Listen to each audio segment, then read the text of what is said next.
update. I don't even know at this point. um, Made some more progress.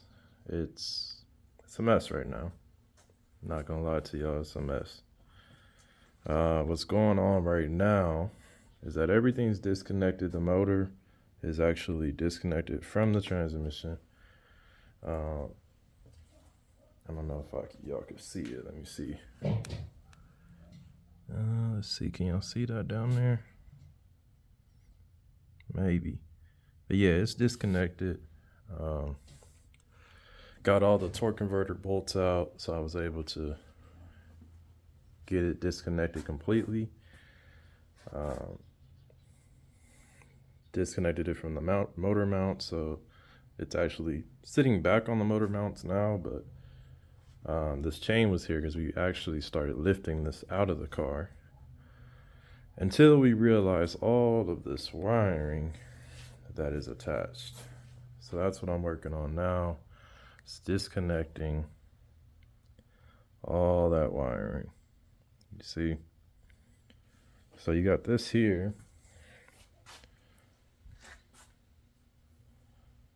That there. This actual connector down there is for the transmission. That connects to the transmission. I'm assuming to communicate with the engine to kind of tell the transmission what gear it's in and stuff like that. So other than that, everything over here is disconnected. We got the grounds and everything disconnected. So I'm just waiting, or not waiting, but just working on getting the rest of this wiring harness out. Not necessarily take it all the way out, but disconnect it from the engine to where when the next time we do pull on this engine, we won't be pulling on any wires with it. So most of it's already there. I mean, from here we got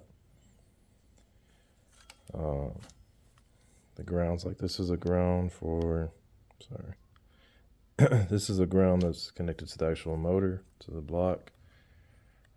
There's more grounds like this one over here. That's like an actual ground for the body, like mounted to the actual body. Yeah, we were gonna take the whole thing out, but it's like this wiring is so intertwined into everything. Cause it's weird. It's like it wraps around the motor, like this back here. All this is actually tucked behind there. You wouldn't even see that if I didn't pull all of that out right now. So it's actually tucked behind. And then if y'all remember, you really wouldn't see it because there's actually a metal plate that goes here. I have it over there somewhere, but a metal plate goes here, so you definitely wouldn't even see it. So honestly, like, once you take everything out, it's crazy to see how much space the actual motor takes up. Because with everything being out, you got the radiator and everything that goes here.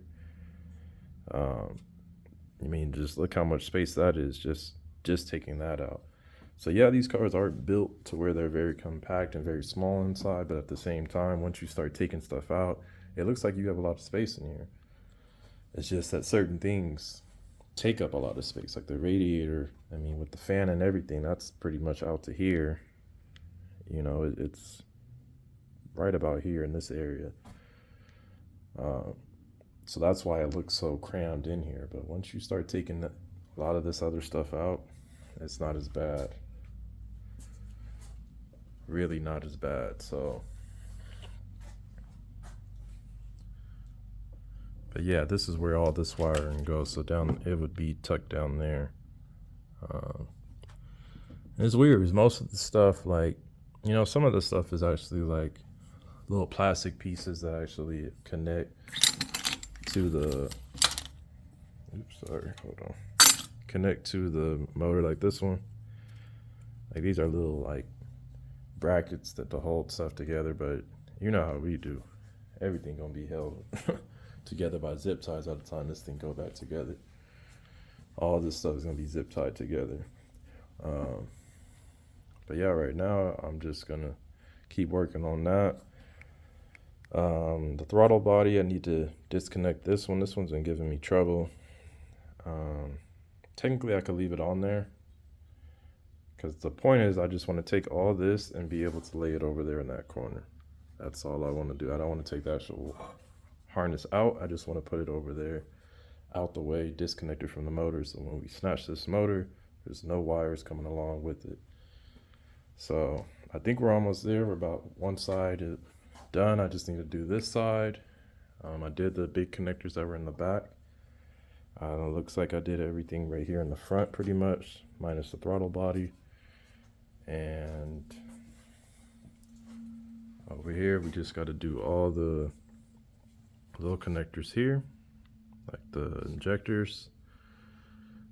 Pop off these to get these little, like, they're like little, it's like a little tray. I have one right here actually.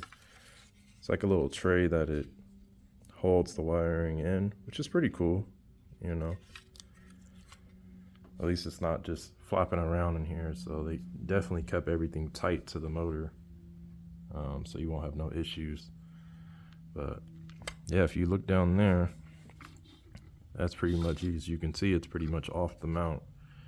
The other side I think is actually on. The only thing that's really holding this together is my little makeshift thing I had to do just to get it to stay still while I was taking all this stuff apart. But in a minute I'll probably have to just set it back on the motor mount till it's ready to come out.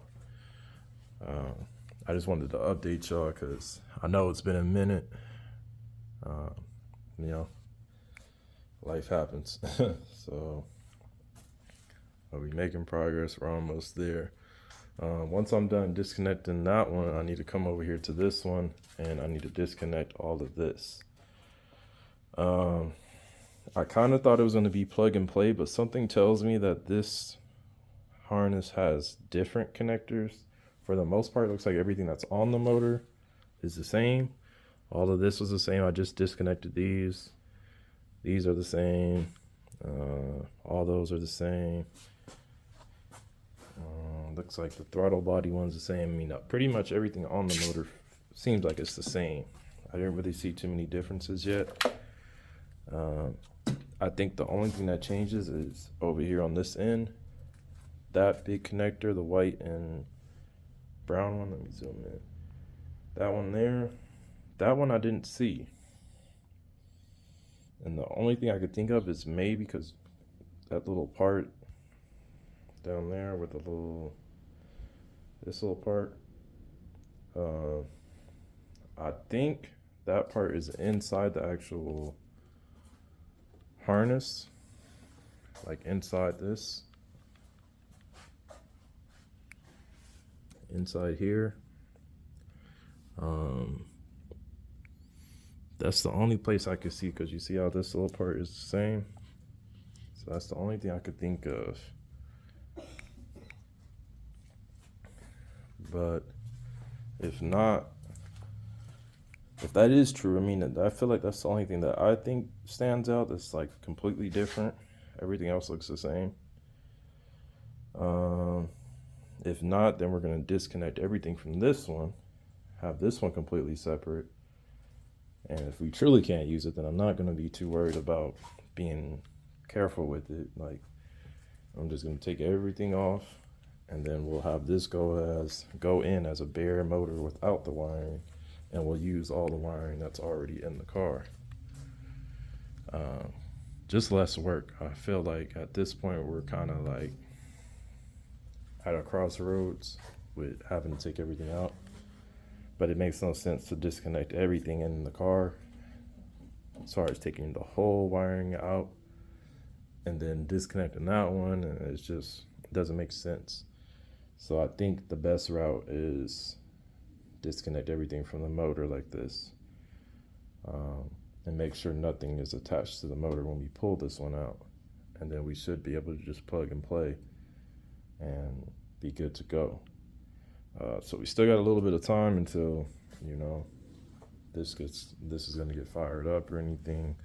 That motor's empty. The new motor, that one's empty, so I need it oil. All right, y'all, I wanted to show y'all what I got done. On the new motor, I started taking this one off. So pretty much all of it's off.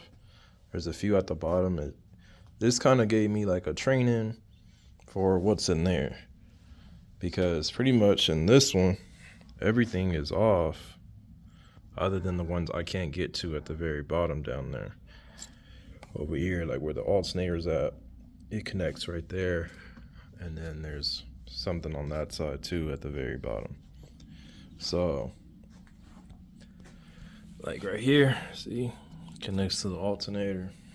Everything with the kind of like foil looking stuff on it basically connects to that alternator, or at least in that area. So that's kind of good, because I'll remember that foil area has to be on this side, which would be the passenger side.